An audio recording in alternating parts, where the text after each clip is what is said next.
Something is rotten in the state of Denmark. The bard, or character in one of the bard's more famous plays, Hamlet, stated that once, and I guess today we're here to find out whether that's true or not. Is something rotten in the state of Denmark? Today we're going to be interviewing the Lord of Denmark, the scion of the loins of Thor himself, a concerned citizen of Denmark, talking about Denmark from the perspective's point of view. And I'm pleased that he's here. He's also a longtime sub, so thanks for being here. Thank you. I'm honored to be here. Yeah. So we're going to talk a little bit about the prehistory. I'll be covering that. That used to be a former area of expertise of mine as I studied Old Norse and Anglo-Saxon culture. All right. So modern Denmark is a bit of a misnomer. The peninsula of Denmark in English is referred to as Jutland. In German it's Jutland, and in Danish, my shitty Danish pronunciation, it's Jylland, right? Jylland? Well, you're close. It's Jylland. Jylland, right. Yeah. Wow. The Danish have a misbegotten pronunciation anyway. You need to remember to put a potato in your mouth. Yes, exactly.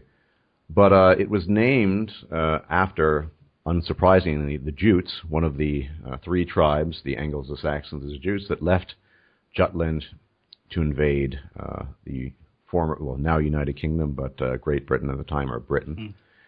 And it was only until several centuries later that we actually get what we might refer to as Danish people who emigrated from southern Sweden to sort of colonize that area. So it used to be occupied by related peoples, Germanic peoples, the Jutes, the Angles, and the Saxons, and they moved on. And I should note at the outset, not that I'll go into details here because it's not terribly relevant, but the Danish language has had a tremendous influence on English and the development of English. So maybe I could make a video about that one day. But Scandinavia has been a long-standing interest of mine. I studied Icelandic and to a lesser extent Swedish and Norwegian. Not really much Danish. It's just the way it worked out.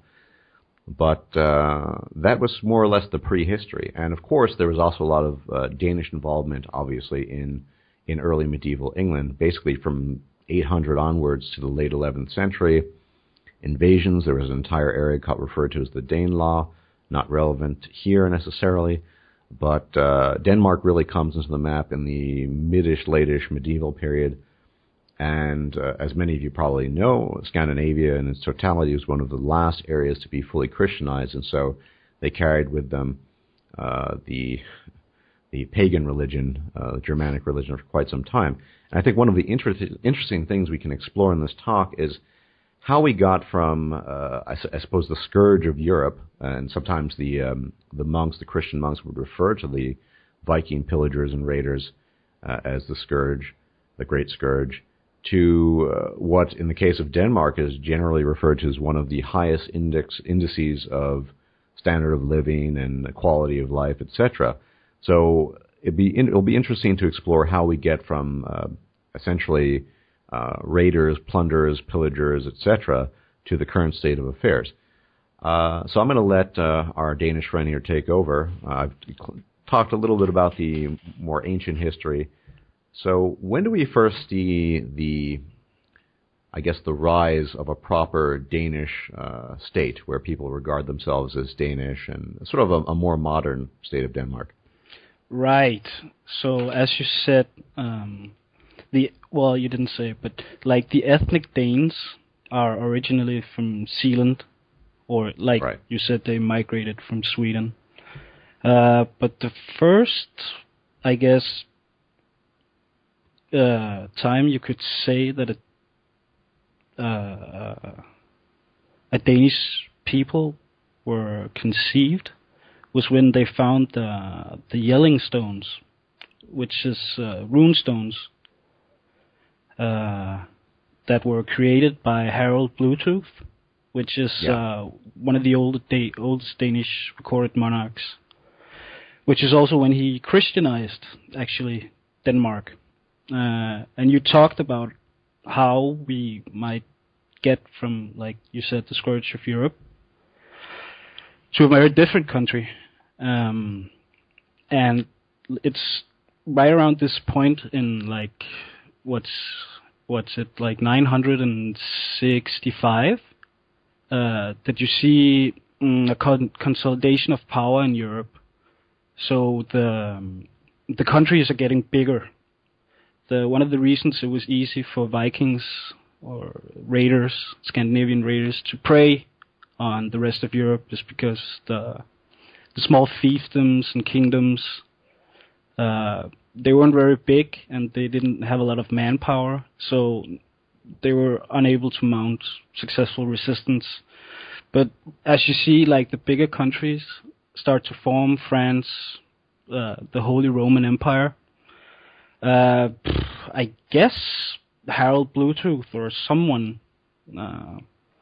Well, I think it's important to mention, and I'm familiar with certainly the more medieval, ancient history of Scandinavia, that of course the Viking raids were regarded as incredibly destructive, but they didn't just raid. Particularly the eastern Vikings, those from Sweden, we know that they made their way all the way into the Byzantine Empire. There was a lot of trade.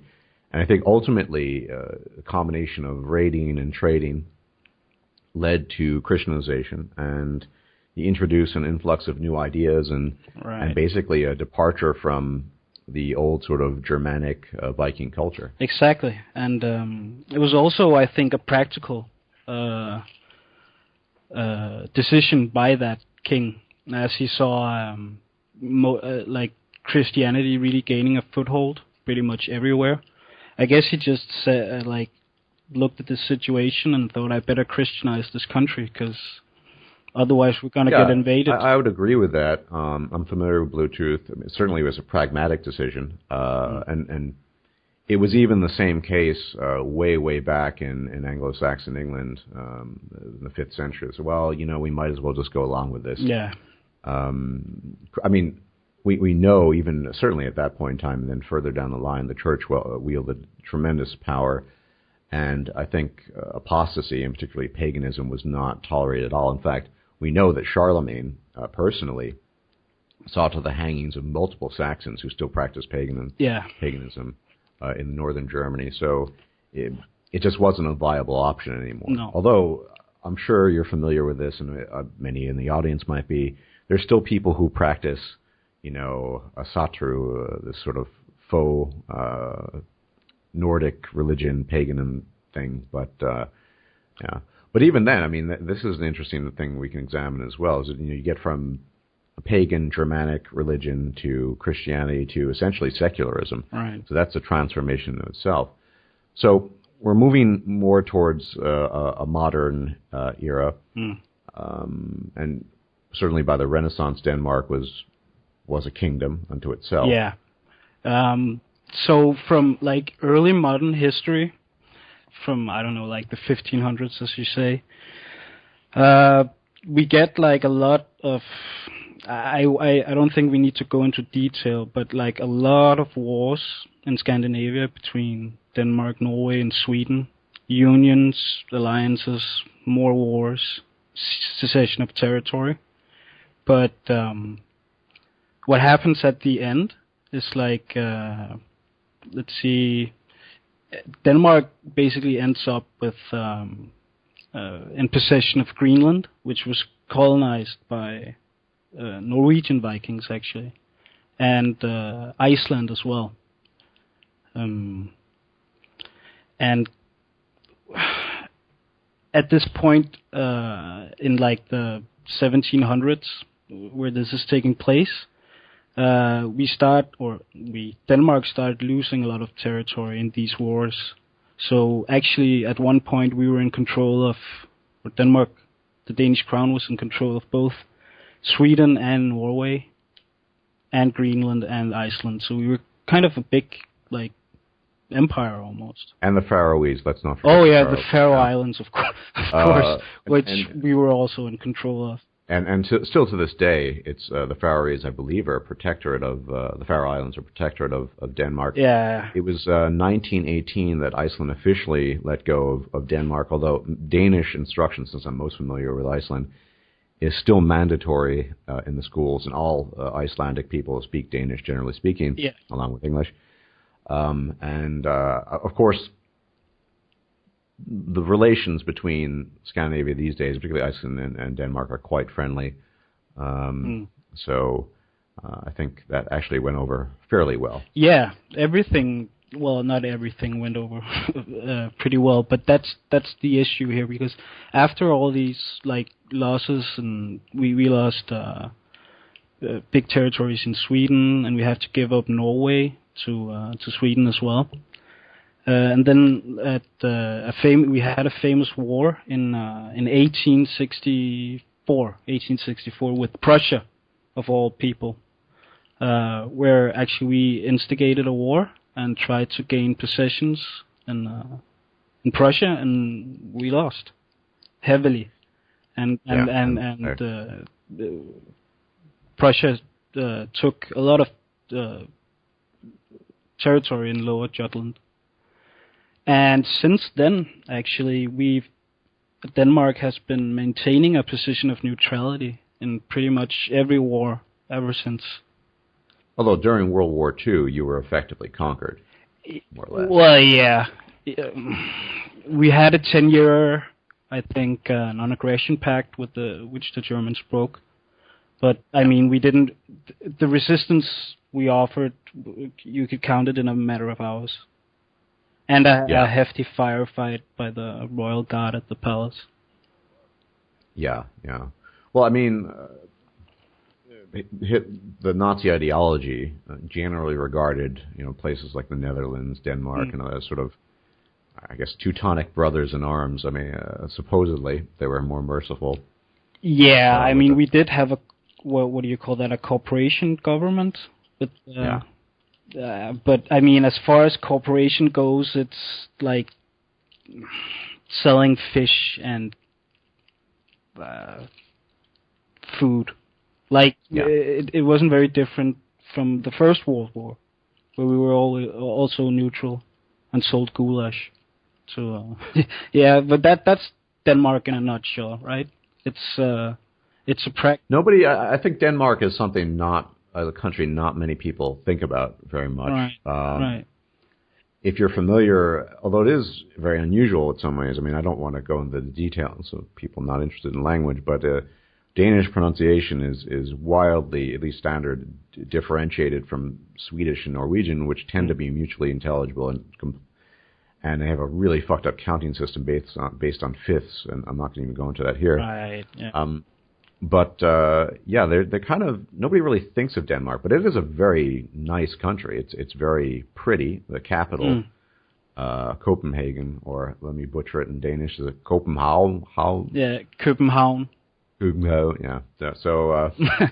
Yeah. No. But that's the thing, because that's what people want to.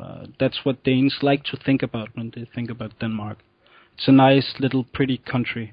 And that's actually like the war I told you about with Prussia. So right after this huge defeat, like how do you say it? Like there's a big focus on how do you say it? Like sort of consolidation and just sort of focusing on yourself as a country. Right, and it's also the period where the romantic period enters. Yeah, absolutely. So there's a lot of. I mean, this was the period of, and once again, my bad, Søren Kierkegaard. Yeah, exactly, Søren Kierkegaard. And you get a lot of like poems and hymns about the nice little hills and small forests and fields in Denmark, and that's pretty much how it's been ever since. I mean, that's the mentality, Keep off the radar, a nice, pretty place. Yeah, but keep your head down, try to make some money. Be that as it may, I mean, Denmark is off the radar, but a couple of things. It's routinely cited as having a very high standard of living, high quality of life, and people with socialist tendencies always cite Denmark as a sort of prime example of how a functionally sort of mixed economy, socialist, capitalist, heavy taxation economy can work so well, and everyone is living the good life. I mean, first off, I'd like to hear your opinion of that as a Danish citizen living there, benefiting from that system. But it is interesting because there is an explanation for that, I think, that we can get to. But I mean, just personally, as a Dane living in that system, what are your thoughts on that? Well, I mean, firstly, I think it's important to state that, like, while Denmark might be a social democracy, the Nordic model that we have is also called Nordic capitalism. It's actually one of the freest economies, I think, on the planet. And I don't know. I mean, we have a. What do you mean then by, particularly when you say it's one of the freest economies on the planet? Do you mean that there are no restrictions on the types of businesses people set up, or could you go in a bit more detail on that? It's not like my specialty, but I mean, we have strong. There's always been like strong property rights and contract enforcement. Okay. I mean, it's obviously you have to pay, and we'll get to that, a lot of taxes. But I mean, you're pretty much free, I think, to set up your own business however way you want. Well, and that's why I refer to it as a mixed economy. Yeah. I mean, we don't have a purely capitalist model really anywhere. That's kind of an ideological myth more than anything else. But sure, you have that. But I mean, the taxes, to my knowledge, are some of the highest on the planet. Certainly, some of the highest in Europe. I mean, there's 60% income tax in some cases. Yeah, it varies from 40 to 60, and right. I mean, on paper it sounds kind of strange, but what I find is, for me anyways. So I mean, let's say I pay 50% in taxes, but my whole life. And I have, I don't know, 15 years of education. It's all been free for me. And I've been sick multiple times and have to go to the hospital. And that's also been free. So I think... free in the sense that it's not free. You've paid in taxes. Yeah, I paid for it in taxes, But what I think when people use this term free, what they mean is there's no upfront fee they have to pay. Yeah, there's no... It's covered in back taxes, effectively. Exactly. And so I think when you just have this security and you know that you're covered, when you have this freedom, and like I said, I mean, there's no violence, there's no wars. Things just... We'll come to that. Denmark is changing. Yeah.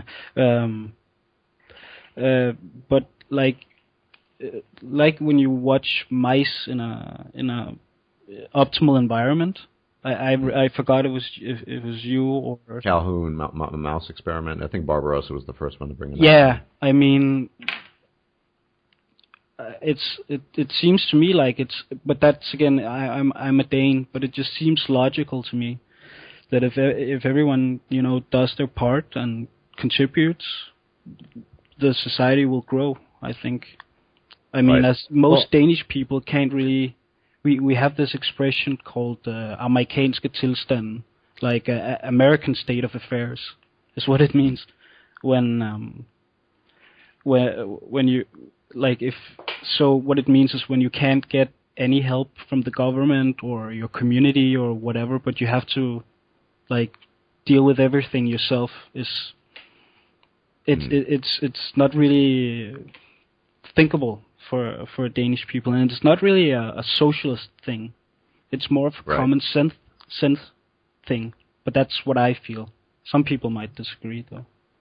Right. Well, I think one of the reasons why it works in Denmark, or has worked up until now, and it's changing, I think, as well as other Scandinavian countries, is one, very small population.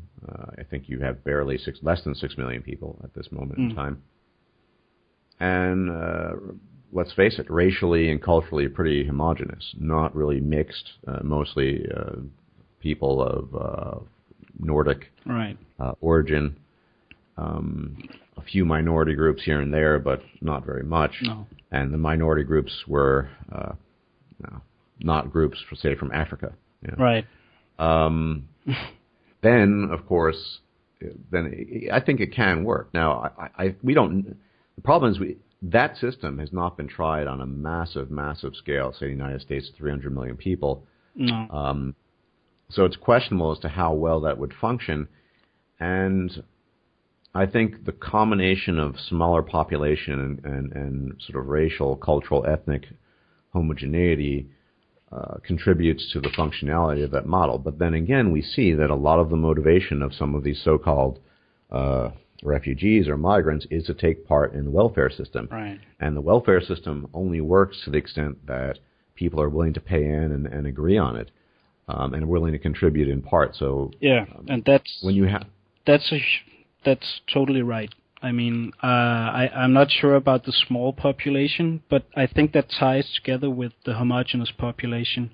Like I said, or let me tell in another way. I have a friend from Spain, from Barcelona, and I went to visit him one time, and we started to talk about politics. And he told me like that he actually felt like what's that region called? Catalan? Catalonia. Catalonia, should break away from Spain. And I asked him why. Well, I said, they're your countrymen. Well, he said, I don't have anything in common with people down south in Spain.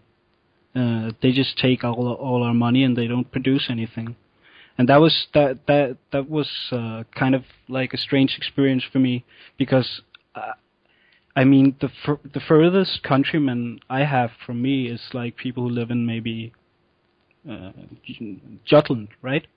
And they're only, 100 kilometers away from me. Well, I don't know. I'm not good with, but they're so close that they're so like me, and yeah, I mean. Well, I mean, you look at, I don't want to, we don't want to get too much into Spain, but Spain has been, it's culturally quite divided. I mean, yeah. You have the Basque insurgencies, Catalonia, then northwestern Spain, which is culturally and linguistically distinct as well, right above Portugal. So I think that's true of a lot of countries. I mean, you look at a place like Bavaria in Germany, they don't really think of themselves as particularly German on average. Even though nominally they're part of Germany, and there's been talk for decades of independent Bavaria. Right. And even the United States, I mean, Texas doesn't have a whole lot in common with Massachusetts, and I mean, they're all, so yeah.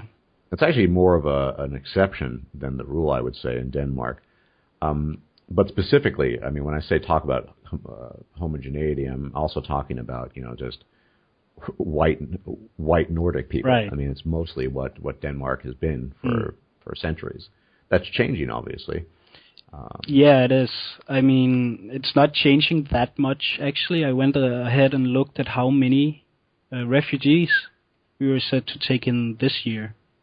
And it's like 26,000, I think. Yeah. Which is... You seem to... So, this is interesting, of course. Denmark seems to be the most stringent and strict when it comes to so-called immigration or refugees, and you compare that to Sweden, which has really just gone down the tubes. Yeah, I have no idea what's happening with Sweden. Nobody does. A lot of people think they do, but it's a big mystery. I mean, what ultimately motivated these people? I'd love to save that for a Swedish talk with an actual Swede, but I've talked to a bunch of Swedes that I game with sometimes or whatever, and nobody really knows. It's a big fucking mystery. Right.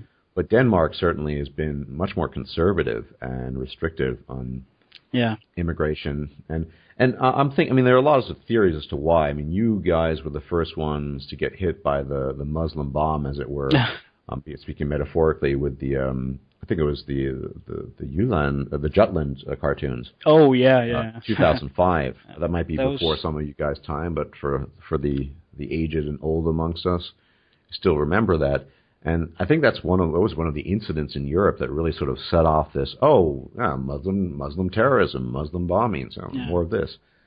So maybe it was, and of course, I think it was last year, right? You had a shooting. There was some sort of yes, we had get together in a cafe, and a bunch of Allahu Akbars ran in and started shooting people. Right? Yeah, so it was one guy, and I think it was it was a Jewish. What do you call it? It was some kind of show or gathering, but it was Jewish affiliated. And he also went by the Jewish embassy and shut that up. So, Right. and actually a funny side note for that is the Israeli Prime Minister asked the Danish government to issue weapons permits for Jews only in Denmark. Yeah, well, that's typical Israeli politics. I mean, but, why would he even say something like that? I don't know.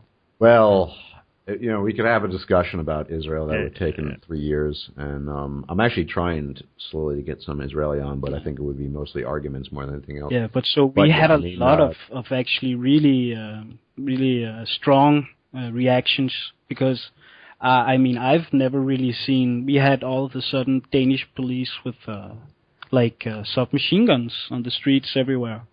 I've never seen that before. That was actually. Well, it's terrifying. No, well, no. I mean, for most people, it was terrifying. I think. Right. Especially. Well, I mean, I think what we've been seeing across Europe really is there's a problem of Islam in Europe, and it just doesn't work very well with what's been in place for a long time. Yeah. And Denmark doesn't seem to be an exception here. So. Although you've been, of course, more conservative and restrictive on that. And that's a good thing, I think, ultimately. I mean, just from a pragmatic perspective, and above all, I'm a pragmatist, letting all these people in from the third world is just not a good idea. And Sweden is paying the price. I think Norway's kind of in the middle between Denmark and Sweden on this issue and how they're dealing with it. Yeah. But, let's see. I actually found something about that a lot of Danish parties are actually envious of Norway's asylum bills. So I guess they might actually be tougher than us. Oh, okay, fair enough. It would make sense. Norway is not officially part of the EU. Exactly. And so they're subject to, they can do whatever they want. I'm pretty jealous of Norway, actually. I have Who isn't? I play with tons of Norwegians recently as division, and I know so many Norwegians now. Yeah. And I can actually speak a bit in contrast to Danish, but they have lots of oil. They're completely socialized. It's a beautiful country, insanely expensive, but it's a nice place to live in. And it's beautiful as well. I have family up there. That's my contingency plan. If Denmark falls, I'll move another step north. Yeah, well, I got kind of three. Norway's not part of it, but certainly Iceland. Nobody wants to fucking live in Iceland, but I don't really mind the place. So have you been there? I lived in Iceland for a while, half a year, a little bit more, years and years ago. It's supposed as part of my study. Well, I mean, a frozen island in the North Atlantic. I don't think most people think of, it's nice. I mean, to be a foreigner, to be non-Icelandic and want to live in Iceland, you have to have an interest in the language and the culture to some extent. Right. For me, it's mostly about the language. It's why, in my case, I studied Icelandic as opposed to continental languages because it's more archaic, it's more interesting, it's closer to the Viking language, things like that. But you don't really have any foreign words, right? Well, actually, it's very interesting. So in the 19th century, and I mean, it is related to Denmark, as you know, Iceland used to be property of Denmark until officially 1918.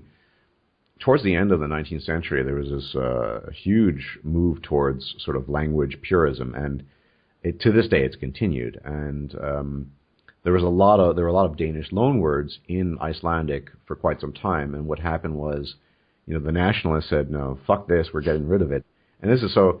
Every word in Icelandic these days is basically some derivative of Icelandic. So most European languages refer to mobile phones as something like mobile or what do you call it in Danish? I don't know.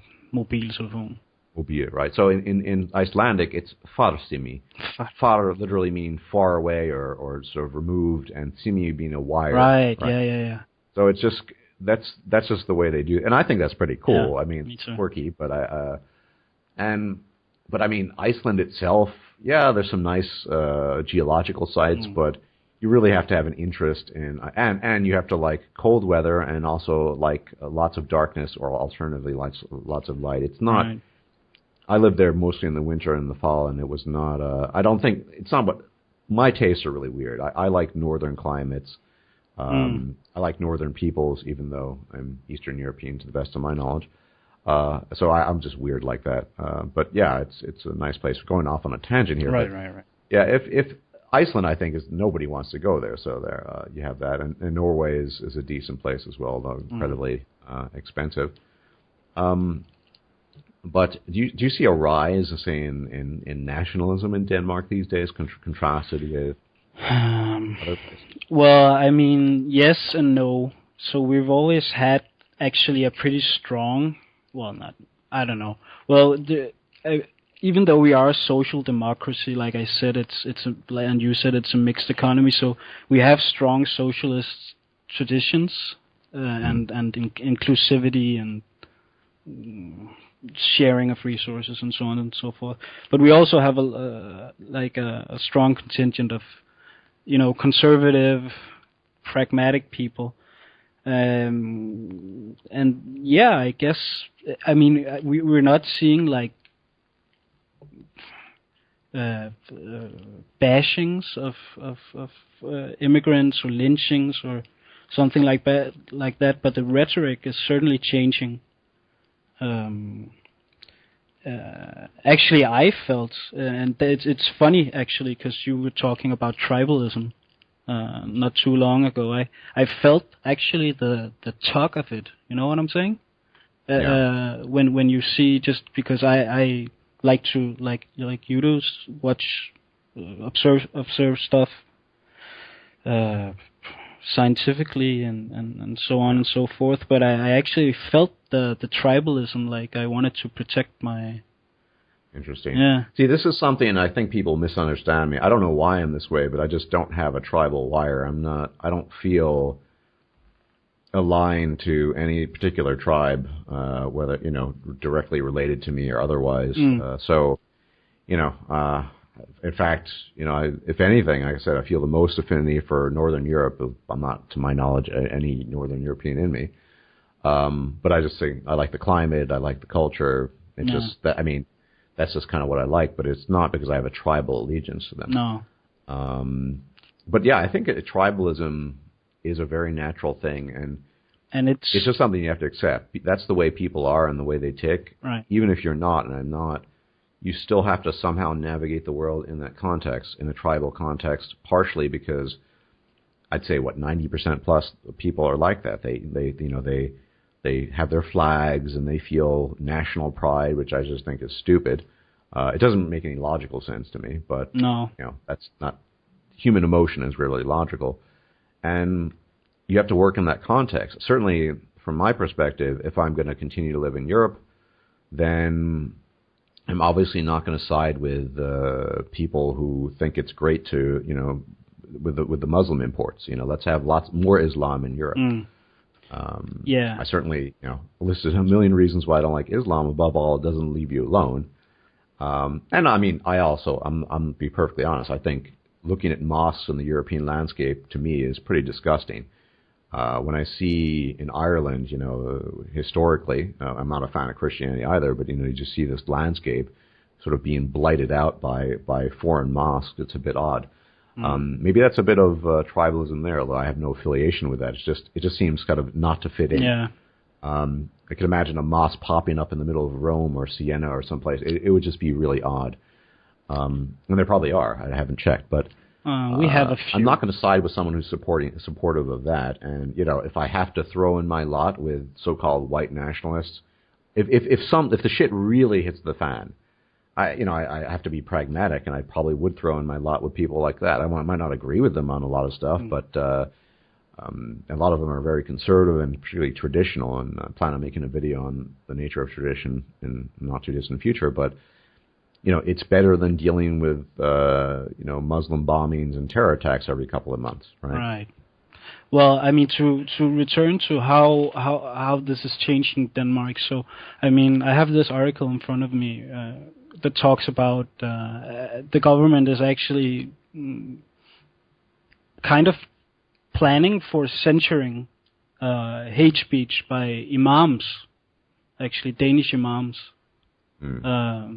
which I don't think they do anywhere else in Europe. It's more well, it's the local residents or the native population that are getting censured, right? Well, certainly in Germany and Austria, one can be censored and even jailed potentially for certain things, mostly regarding historical events. France as well, but not much in the way, it's oddly enough, of sort of Muslim stuff. No. I tend to be a free speech absolutist. It's a difficult question, I mean, obviously you look at the way Islam is developing, and so much of the homegrown terrorism has actually been grown in the UK. And then you have to ask the question, how much allowance should there be? And then you have to ask the question, I mean, a lot of people are kind of big on and preaching on sort of Enlightenment values, but I think we need to fundamentally ask ourselves a question, and this is a more general thing, it can apply to Denmark or anywhere in Europe. How applicable are Enlightenment values to people who, one, don't recognize them or acknowledge them, and two, really just have no conception of that whatsoever? Yeah. Because that's just not going to work then, right?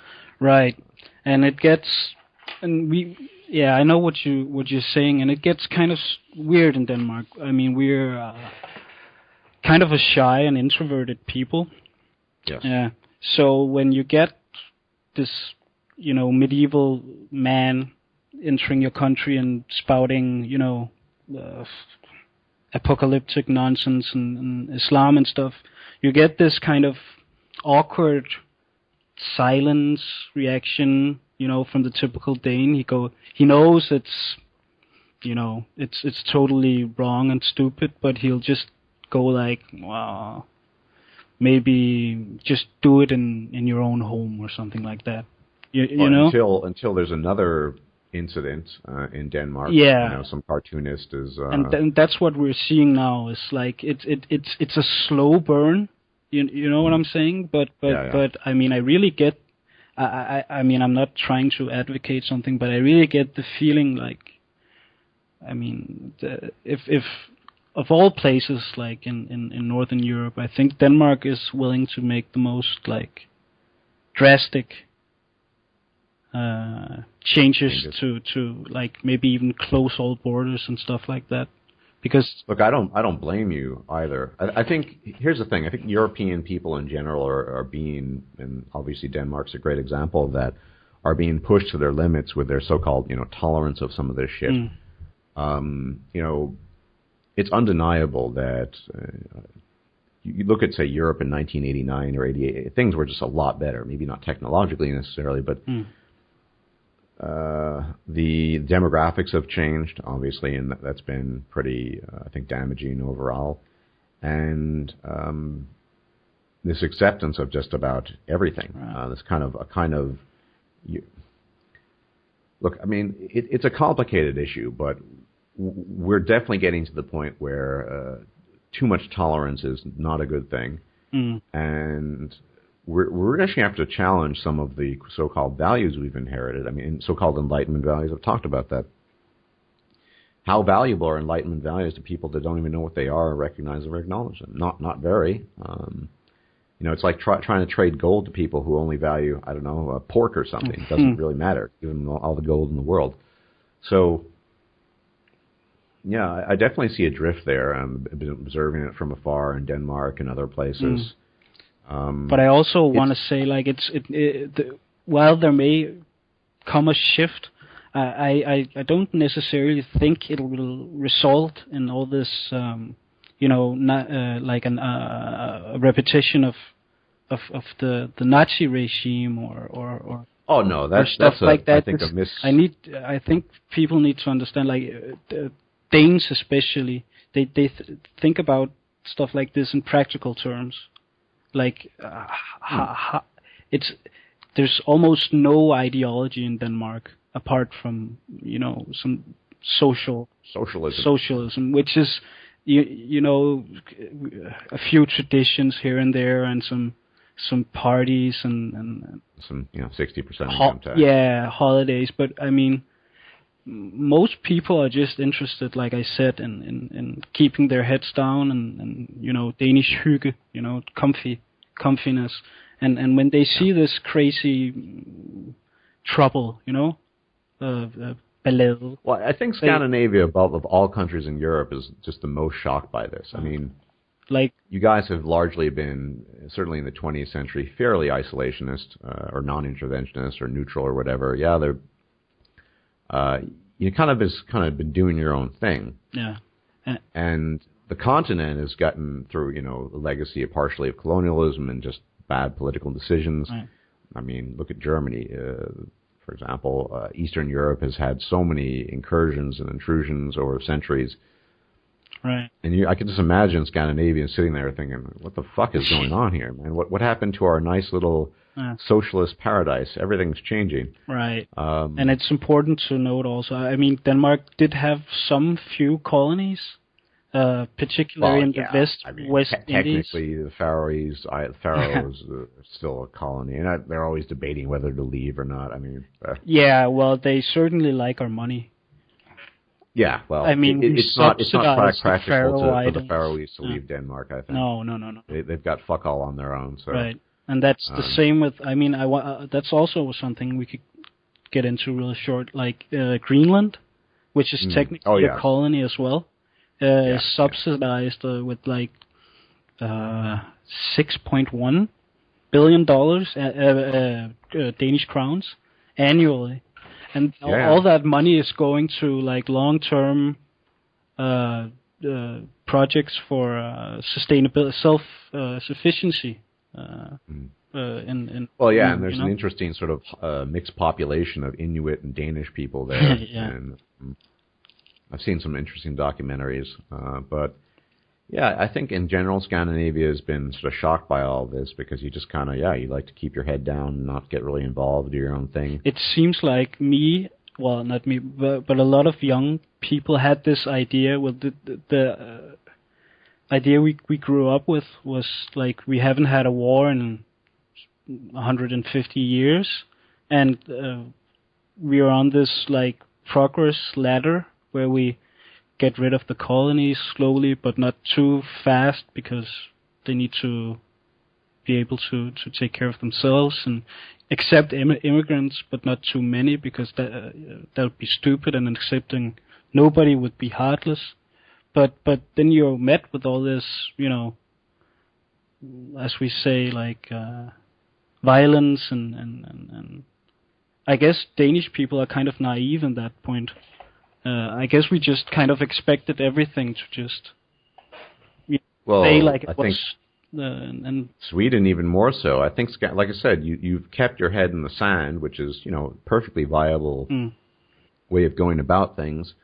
You were culturally, racially, all this stuff homogenous, and all so-called socialist paradises. And there's this new thing coming, and Islam in Europe, and it's been just absolutely delightful for everyone who gets to encounter it.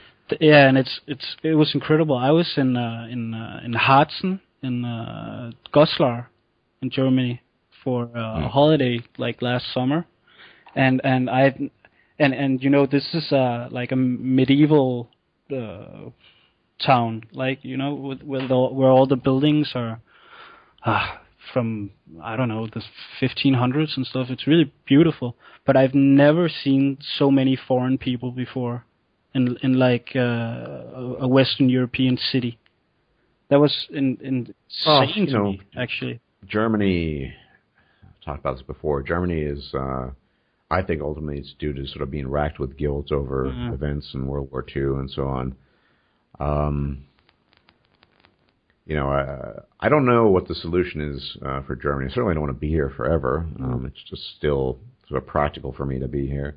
If shit really hits the fan, I mean, if bombs are going off in major German cities all the time, then it's time to skedaddle and head north or east or even west back to the U.S. But I mean, but that's the Dane in me. I still really can't see it going that far.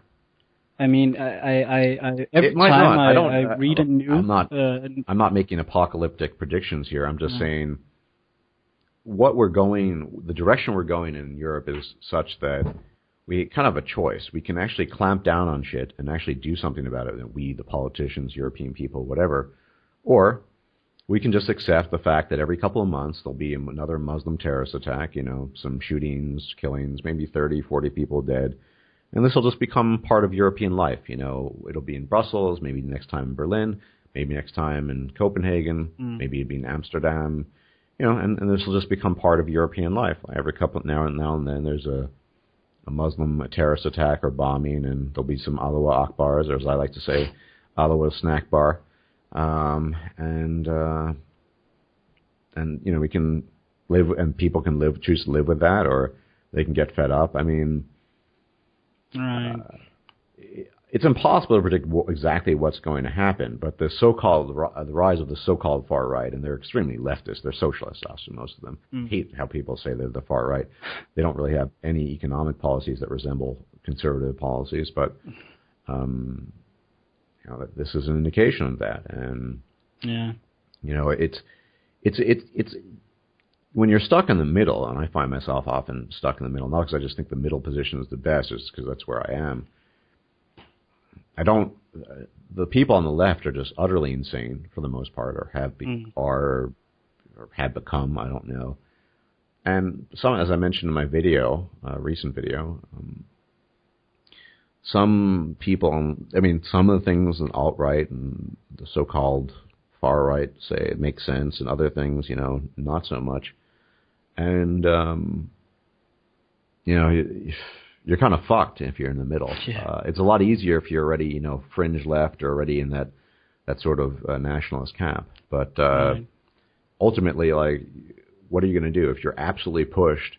You can't choose the loony leftists because they're the ones who are ultimately responsible for allowing all this shit to happen. Yeah. I mean, Well, I'm certainly glad that I'm a MGTOW affiliated man, because if I was like a blue-pilled nationalist or interested in any sort of tribalism, I would be pulling my hair out. It must be... I'm lucky I don't have any hair left, so that's just not hair to pull. But we haven't actually talked about that. I mean, another aspect of the Nordic model, which is sort of hailed as this great thing, was, in fact, I did a film review of a divorce court. Yeah. Scandinavian model, where divorce is perfectly amiable and nobody's spiteful, and there aren't these big payouts. Why don't you tell us a little bit more about marriage and divorce in Denmark? Right. So typically, when you get divorced, if you have children, well, first off, there's no real alimony.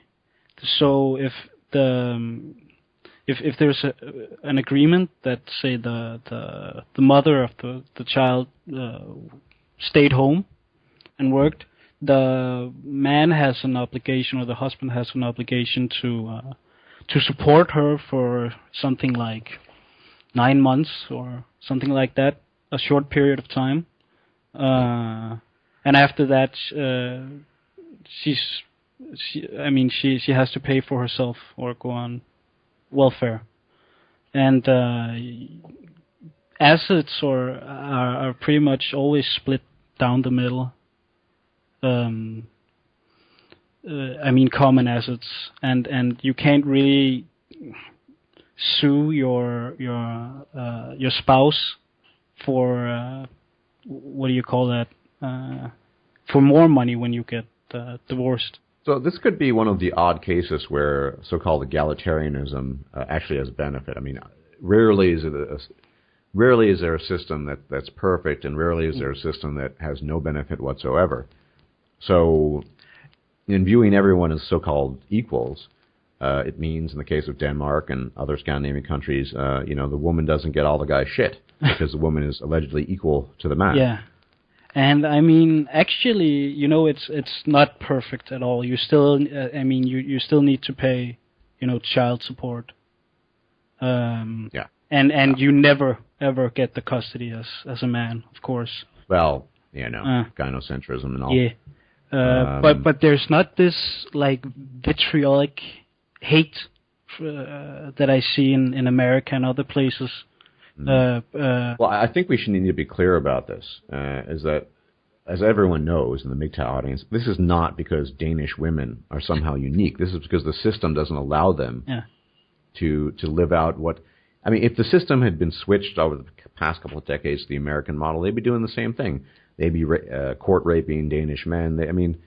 Now, I guess in your case, MGTOW related, seem kind of similar to me. I mean, you don't get married because, not because you're afraid of getting divorced. It just you don't want to lose the free time and the state of peace and quiet, I guess. Right. I mean, I have no reason to get married. So, I mean, like we've talked about off recording, I'm a recipient of welfare. I get something like, let's see, how much would that be? $2,000-3,000 a month for basically not doing anything. Which keeps me. I have a cheap apartment. I have my computer, and this is like for most Danish guys as well. I mean, I have no reason, no incentive at all, and you know, there's a big drinking culture in Denmark, and people go out and get laid pretty much every weekend if that's what they want. So yeah. Well, of course, I mean, being on welfare, obviously, it's unlikely any woman would actually want to marry you. Well, yeah, I guess. Women being what women are, so. Yeah, well, I mean, yeah, but that's what I was going to say. Like, there's not this hate towards men, and there's no, well, there is. We do have our feminists and stuff, and you know, a lot of Danish girls, they actually want to. Well, they want to make it on their own, like on honest and good terms. I mean, what they do is they get sociology degrees, and you know, like every other female population, they don't really contribute anything to society. But I think they have a genuine wish to do so. Oh yeah, sure. Well, I'm not denying. I think you can't deny that some women think that they're contributing something positive to society by, I don't know, doing sociology and what have you. Right. But you know, women. One lesson we all need to, hopefully, we've all learned by now after years of investigation and study, is that you know, women are women. Yeah. Most importantly, in one of my more recent videos in the Sword of Mating, as I pointed out, and women don't have this sort of. Women are just women. You know, right. they might have a sort of ethnic. They belong to certain ethnicities, but they behave the way females behave, and of course, there are constraints and behavior can be constrained by a certain social structure. But so obviously, Korean women behave somewhat different from Danish women, but right. The instincts are all there. Yeah, it's exactly the same. It's just the system dictates a bit more. I mean, they need to have more agency, basically, in order to. Yeah. And also, you know, you're. I mean, if in Denmark, I guess, I mean, there's the stigma of being unemployed applies to girls as well a little bit here, actually. It is actually a little bit interesting in a MGTOW context because, while, like I said, I don't think it's the whole system is obviously gynocentric, but it's less gynocentric. It actually is. Well, I would agree with you. Look, everything is a question of degree. Right, so right. You can have sort of runaway gynocentrism, you know, a la Canada maybe, or you can have something mixture. And yeah, I'd say in certain respects, the Nordic system tends to be, you know, less gynocentric, particularly in Denmark. Right. But it's just a question of degree. And, you know, if the system changed, I think we would see different things. Right? Probably. I think it goes back also to, like, prehistory even maybe, because it's always been a cold and kind of desolate place, Denmark. It's like the farming, the soil isn't that good. It's always cold and the winters are kind of hard. And I think the women always kind of had to pull their own share here.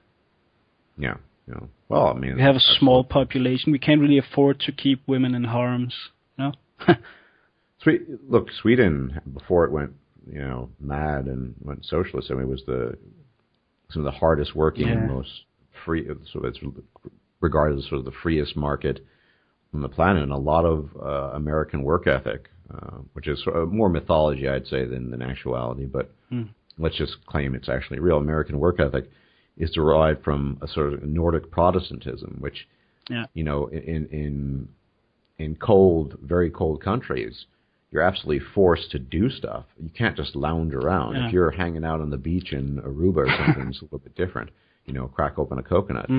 So this is an example, by the way, I think, of, you see, when you look at the evolution of peoples, of the interaction of the environment, I suppose, with biology.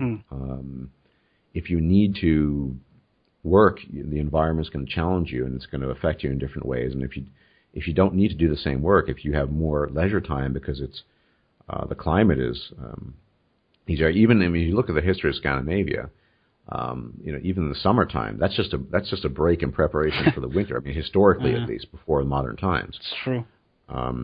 So certainly there's a powerful work ethic in Scandinavia that absolutely can be attested by the history and by the environment there. But that is still, like everywhere else, everywhere else in the West, it's on the decline. I mean, you can just take a look at me.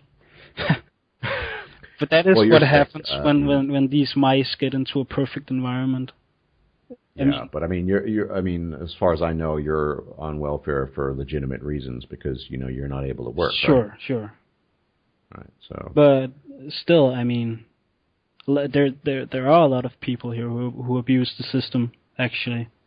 Well, that's just part of the beast, right? Yeah. If you have a welfare system, people are probably going to abuse it. Right.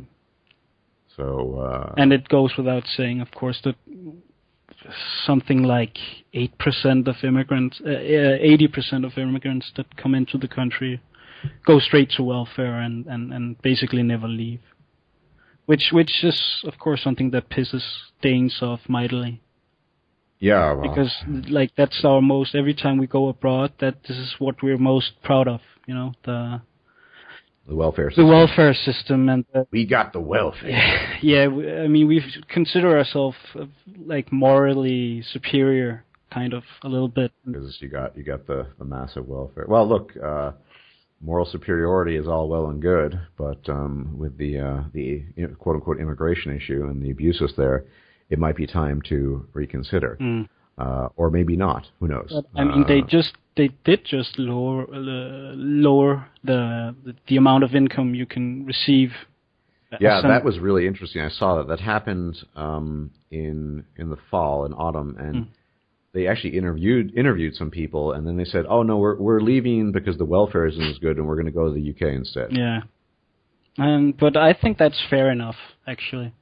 We even printed. I mean, the Danish government printed an article in a Syrian newspaper, which just very calmly and cleanly laid out this is how much money you can receive, and these are the terms, and you probably shouldn't come here.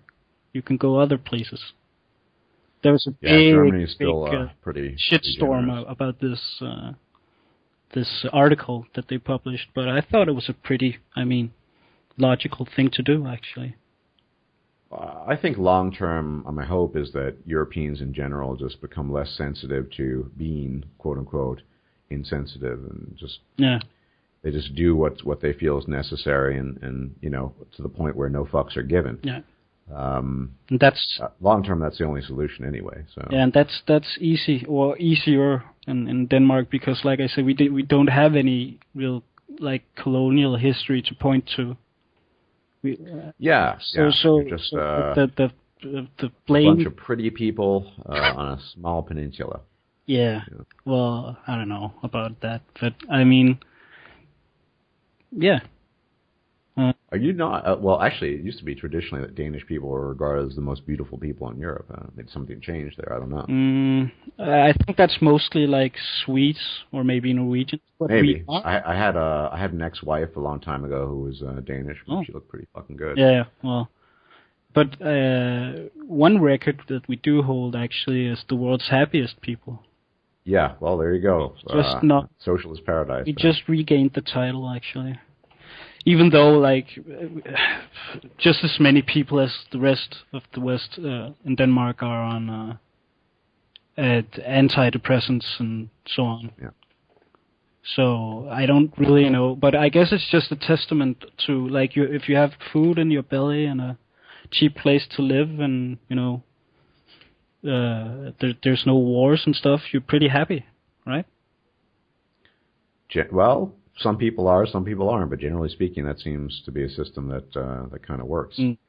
I think maybe Denmark has like you said, the exact size and like placement in the world to make like an optimal society, actually. Well, optimal is always a dangerous word, but it certainly, for the time being, still works reasonably well. And as long as you keep the third worlders out, I'm sure it'll continue to be quite fun. I don't mind a few third worlders, just but that's. I mean, but I don't mind a few, just not too many. I mean, what's the difference there? Well, I guess it really depends on the type of third world. I mean, if we're talking about the broad masses, if the third worlder wants to integrate and learn the potato language and become part of Danish society and really is maybe a secular Muslim or just given up Islam, then why not? Yeah, but I think that you're going to find that's a rarity. It is. Actually, I do have one friend from Syria who's like, he's more Danish than I am. Did he grow up there? Well, not really, no. But he did actually totally, completely break off with his family to become Danish and have girlfriends and make a lot of money.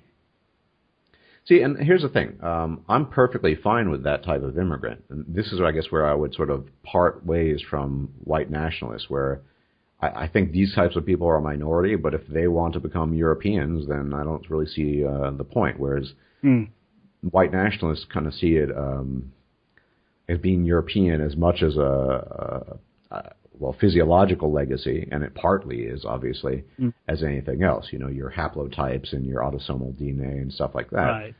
But if some dude from Syria or some Korean guy or whatever wants to come to Europe and learn Danish and do all this shit, I mean, is he actually Danish? Who fucking knows? Yeah. But if he's integrated into society, I mean, if I decided to move back, I only was there half a year, but live in Iceland, and I never was completely fluent, but got really fluent. I wouldn't regard myself as Icelandic, but I would regard myself as integrated. Right. Yeah. And I just don't see that as an issue, and I think that's where I would part ways from some white nationalists who see sort of European patrimony as not just in cultural terms, but as in white genocide and shit like that, and people needing to be officially white Europeans. That doesn't really bother me one way or another. Although I'd argue that pragmatically that seems to work best usually in terms of harmony and whatever. But and not obviously not all white nationalists are opposed to a limited number of immigrants. But I mean, dude like that seems perfectly fine to me. Yeah. It's just that most people from the third world, from Muslim countries, don't fit that bill. I know.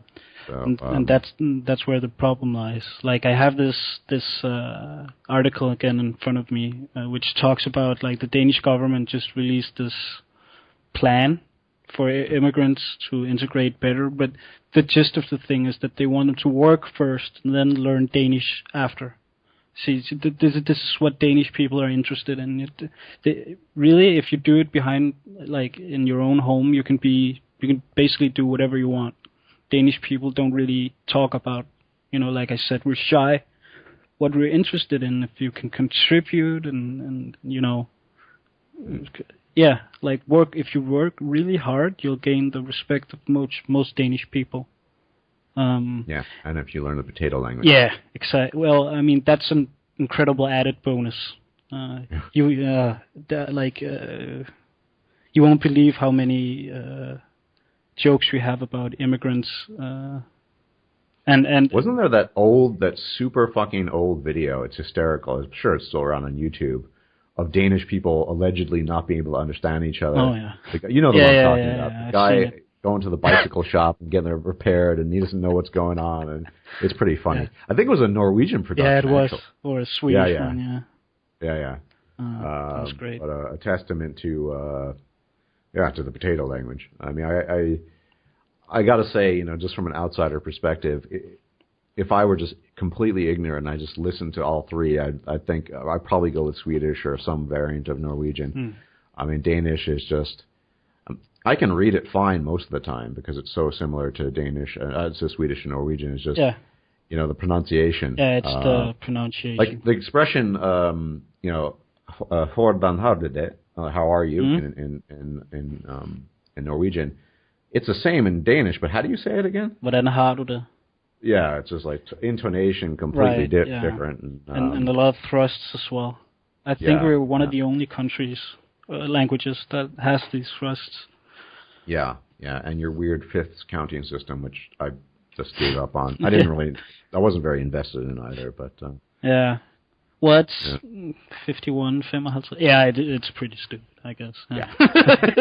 Here you go. Danish person admitting the counting system is stupid, but you're stuck with it. Yeah.